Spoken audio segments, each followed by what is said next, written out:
Some historians of ancient India have taken up the study of geographical factors. D.D. Kosambi was the first to integrate geography closely into the study of prehistory and ancient history.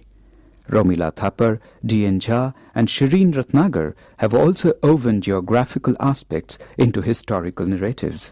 But the influence of geography on a wider national sense, as well as in an immediate local sense, has pervaded Indian history. But before we go into a detailed discussion of geographical influence on Indian history, let us understand India's physiography. Geographically, the subcontinent has been divided into four major physiographic regions: the northern mountains, the northern or the Indo-Gangetic plains, the Deccan Plateau region with South India, and the southern coastal plains.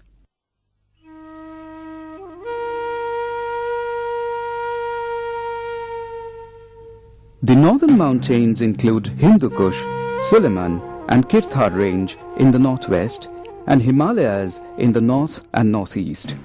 The Himalayas, as viewed in this satellite picture, form an uninterrupted chain of mountains. This has given rise to the popular textbook notion of historical isolation of India by a natural wall.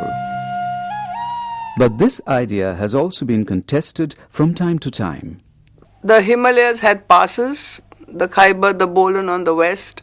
On the east, there have been passes between Tibet and Nepal, which were used for cultural purposes, religious, trips were made through, trade carried on through the centuries here. And on the northwest, the passes were usually used prominently by invaders who came in. You can say from the Aryans, or if there were any tribes that did come in even before the Aryans. But invasions majorly took place from these northwestern passes before the British came by the sea.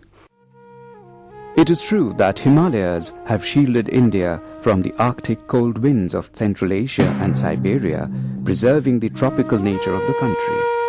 In spite of the existence of the passes, accessibility to the Asian landmass was never easy, and according to historians, deterred large-scale invasions from the northern side. The mountains provided an intermediate border zone between India on the one side and China and Central Asia on the other.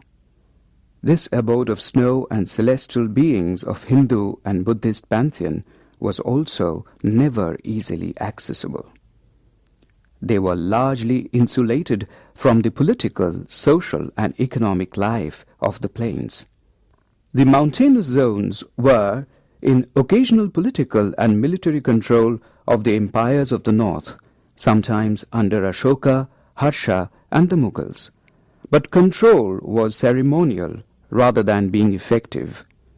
These stretches of Himalayan territory never came under the complete political control of any Indian entity until the coming of the British.